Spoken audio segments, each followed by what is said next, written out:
आउटस्मार्टिंग the crowd. दोस्तों मैं वापस से आ गया हूँ एक अमेजिंग समरी के साथ। दोस्तों आज की इस वीडियो में हम लोग जान रहे होंगे इन्वेस्टमेंट के बारे में। और दोस्तों खास तौर पर ये जो बुक लिखी गई है वो वैल्यू इन्वेस्टर्स के लिए लिखी गई है। Simply a value investors guide to starting and building the fortune. So दोस्तों आइए गेन करते हैं कुछ बहुत ही इंपॉर्टेंट लेसन्स इसी बुक से। सो दोस्तों हमारे यहाँ पर जो पहला लेसन है वो यही है, understand the importance of stocks. दोस्तों क्या आप स्टॉक मार्केट में इन्वेस्टमेंट करने के लिए तैयार हैं? अगर आप तैयार हैं तो आपको पता होना चाहिए कि सबसे पहले ये पता होना चाहिए कि स्टॉक्स का मतलब क्या होता है, स्टॉक का मतलब क्या होता है। कई लोग स्टॉक को केवल पीस ऑफ पेपर समझते हैं या फिर प्राइस टैग की तरह समझते हैं जो उसकी स्टॉक की कीमत है। लेकिन आपको पता होना चाहिए कि इस तरह की जो थिंकिंग है, सोच है, वो पूरी तरह से गलत है। अब सवाल उठता है कि अगर ये गलत है तो सही क्या है? सही ये है, सच्चाई ये है कि हर स्टॉक बिजनेस का एक हिस्सा होता है, पोर्शन होता है। जब आप कोई भी एक स्टॉक खरीद रहे होते हो तो आप भी उस कंपनी में थोड़ी सी ही सही लेकिन ओनरशिप गेन कर रहे होते हो। आप बेसिकली कंपनी का एक छोटा सा हिस्सा खरीद रहे होते हो। और कुछ इसी वे में जो एंटरप्रेन्योर्स होते हैं वो अपने बिजनेस का जो है पार्टीशन करते हैं, बंटवारा करते हैं। और ठीक इसी तरीके से किसी भी बिजनेस की हिस्सेदारी तय की जाती है, स्टॉक्स या शेयर जो भी है। और दोस्तों साथ ही अगर आप किसी भी कंपनी में केवल एक ही शेयर होल्ड करते हो कोई बात नहीं, लेकिन फिर भी आप उस कंपनी के एज ए शेयर होल्डर कहलाओगे। अब दोस्तों यहाँ पर किसी भी कंपनी का शेयर खरीदने का मतलब ये बिल्कुल नहीं होता कि जो कंपनी है उसकी जो इतनी भी रिस्पॉन्सिबिलिटीज़ हैं वो आपके ऊपर आ जाएंगी या फिर अब आपको कंपनी को रन करना पड़ेगा। ऐसा नहीं है।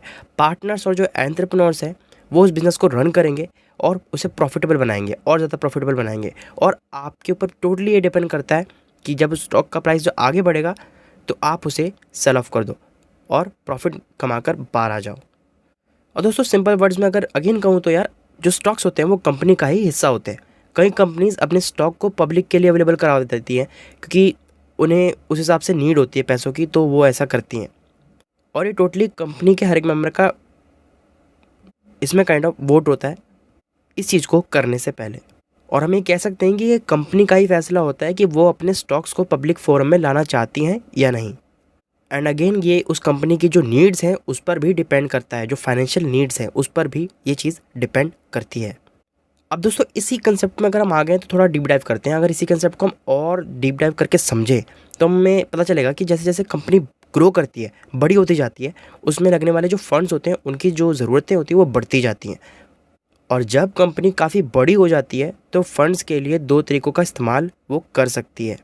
पहला तरीका यही है कि वो बैंक के पास जाए, वहाँ से फंडिंग ले। लेकिन इसमें चक्कर क्या है कि भाई इसमें इसके जो प्रोसेस है उसके अकॉर्डिंग बहुत ज़्यादा मोटा ब्याज भी चुकाना पड़ सकता है कंपनी को। और इसी के एकदम अपोजिट जो दूसरा तरीका है उसमें क्या कर सकता है जो कंपनी, वो ये कर सकती है कि वो अपने शेयर्स को पब्लिक को अवेलेबल करा दे, पब्लिक के लिए ओपन कर दे। जिसका मतलब कंपनी की जो ओनरशिप है वो शेयर्स के फॉर्म में बांट दे। और फिर कंपनी करती क्या है, उन्हें स्टॉक एक्सचेंज के थ्रू उसको बेचती है अपने शेयर्स को। सो दोस्तों यहाँ तक हमने समझ लिया स्टॉक्स के बारे में, और यहाँ तक आपने ये भी समझ लिया कि कंपनी जो है वो स्टॉक्स को पब्लिक के लिए अवेलेबल क्यों कराती है, कब कराती है, कैसे कराती है। Now let's understand investing and the right timing. अब दोस्तों अगर आप फाइनेंशियल न्यूज़ को देखते होगे तो अगर आप उसको ऑब्जर्व करोगे तो कई सारी ऐसी आपको न्यूज़ देखने को मिलेंगी, जैसे Google Apple shares hit record high या फिर ऑयल प्राइसेस कोलैप्स। अब दोस्तों इन जो ये न्यूज़ होती हैं इनसे होता क्या है, सिंपली जो इन्वेस्टर्स होते हैं वो काफ़ी डर जाते हैं। अब दोस्तों यहीं पर आपको ये रूल याद रखना है, ये रूल आपको हमेशा याद रखना है कि एक ग्रेट इन्वेस्टर, एक इंटेलिजेंट इन्वेस्टर फैक्ट्स के भरोसे रहता है, इमोशंस के बहाव में नहीं बहता है। और दोस्तों यही बात मैंने रिपीट करी थी द इंटेलिजेंट इन्वेस्टर बुक में भी, कि जो एक इंटेलिजेंट इन्वेस्टर होगा इमोशंस के बेस पर डिसीजन नहीं लेता है, उसको बेसिकली फैक्ट्स और स्टैट्स बहुत ज़्यादा पसंद होते हैं। और दोस्तों कई केसेस में ये जो न्यूज़ होते हैं वो मार्केट में जानबूझ करके फ्लोट करवाए जाते हैं ताकि हम जैसे इन्वेस्टर्स डर जाएं, जो नॉर्मल इन्वेस्टर्स हैं वो डर जाएं और अपने होल्डिंग्स को बेच दें। अब दोस्तों आइए कुछ एग्जांपलों को, एक सिनेरियो के थ्रू कई सारी चीज़ों को समझते हैं, ठीक है। अब हमें मान लो कि आपके पास जो है स्टारबक्स के कुछ शेयर्स हैं, ठीक है, जिसकी वैल्यूएशन एक दिन में 10% से गिर गई। अब आपके इमोशंस पता क्या कहेंगे, ये कहेंगे कि भाई शेयर्स को बेच दे, ये कहीं फ्यूचर में और ज़्यादा गिर गए तो भाई लफड़ा हो जाएगा, जितनी है पैसे सब डूब जाएंगे। लेकिन इस टाइम पर आपको इमोशंस के फरे में नहीं पड़ना है और इस सिचुएशन को फैक्ट्स और डेटा के अकॉर्डिंग एनालाइज करना है।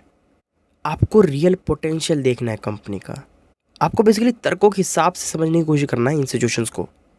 तो अब स्टारबक्स के शेयर्स की जो वैल्यूएशन में 10% की गिरावट आई है, अब यही समय आपके लिए एक अपॉर्चुनिटी को उत्पन्न करता है, पैदा करता है। वो ये अपॉर्चुनिटी है कि इसका फ़ायदा उठाकर आप कम कीमत में स्टारबक्स के शेयर्स को खरीद सकते हो। क्योंकि आपको समझना चाहिए कि स्टारबक्स कंपनी के जो शेयर्स हैं उनमें जो बेसिकली पोटेंशियल है वो काफ़ी ज़्यादा है। तो ये अभी भले ही गिरे हुए हैं, लेकिन आगे चलकर आपको फ़ायदा कमा करके दे सकते हैं। अगेन दोस्तों, यहाँ पर मैं कुछ सजेशन नहीं दे रहा हूँ कि आपको स्टारबक्स के स्टॉक जाके खरीद लेना है। मैं आपको ये समझाने की कोशिश कर रहा हूँ कि आपको कैसे इमोशंस के चक्कर में ज़्यादा नहीं पड़ना है। ठीक है, आपको बेसिकली एनालाइज करना है और पता लगाना है कि कंपनी का पोटेंशियल क्या है, फ्यूचर में वो कैसा परफॉर्म कर सकती है, क्या ब्रांड वैल्यू है उसकी मार्केट में, उसके अकॉर्डिंग डिसीजन लेना है। ठीक है, अब दोस्तों इसके बाद इन्वेस्टिंग की जर्नी में आपको टाइमिंग के गेम को भी समझना पड़ेगा। ठीक है, आपको पता होना चाहिए कि किस कंपनी के शेयर कब खरीदने हैं और कब बेचने हैं। भाई वही खूबी ना इतनी आसानी से नहीं आ जाएगी, इसके लिए आपको बहुत ज़्यादा एक्सपीरियंस गेन करने की ज़रूरत है। और एक्सपीरियंस कैसे गेन होगा? मार्केट में उतर के। अब दोस्तों इस वीडियो के इस पॉइंट पर हमें समझना होगा इम्पोर्टेंस किस चीज़ का, पेशेंस और डिसिप्लिन का। अब दोस्तों यहाँ पे मैं आपको एक चीज़ क्लैरिफाई कर दूँ कि अगर आप ऐसे सोचते हो कि आप रातों रात अमीर हो जाओगे, कोई स्टॉक मतलब रातों रात ऊपर हो जाएगा बिल्कुल और आपकी जो है मतलब पैसे वो 25 गुना हो जाएंगे, तो इस टाइप की थिंकिंग सही नहीं है, इसे बदल दो। कोई भी बड़े से बड़ा इन्वेस्टर, ट्रेडर नहीं इन्वेस्टर, वो रातों रात अमीर नहीं हुआ है। अगर हम केस ले लें वॉरेन बफेट का ही, तो उनकी वेल्थ बिल्डिंग में भी बहुत ज़्यादा टाइम लगा है। और दोस्तों रियलिटी यही है कि एक ग्रेट इन्वेस्टर के अंदर, एक अच्छे इन्वेस्टर के अंदर, इंटेलिजेंट इन्वेस्टर के अंदर पेशेंस और डिसिप्लिन फैक्टर भर भर के होने चाहिए। और दोस्तों बिना पेशेंस के आप एक ग्रेट इन्वेस्टर कभी नहीं बन सकते। आप सिंपली दोस्तों, जो भी इंसान है, कोई व्यक्ति है, वो इन्वेस्टमेंट के दौरान जल्दीबाजी करता है तो यार उसके जो फेल होने के चांसेस वो बहुत ज़्यादा बढ़ जाते हैं। तो ये बिल्कुल रियलिटी बात है कि इन्वेस्टमेंट से प्रॉफिट कमाने के लिए, अच्छा खासा प्रॉफिट बनाने के लिए कुछ महीने लग सकते हैं, कुछ साल भी लग सकते हैं।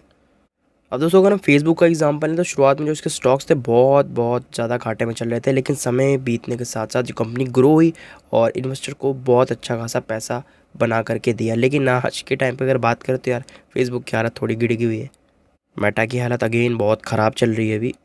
खैर उस टॉपिक पे नहीं जाते। खैर इस वीडियो में हम लोगों ने स्टॉक्स के बारे में जान लिया, राइट टाइमिंग के बारे में जान लिया, पेशेंस और डिसिप्लिन फैक्टर के बारे में जान लिया।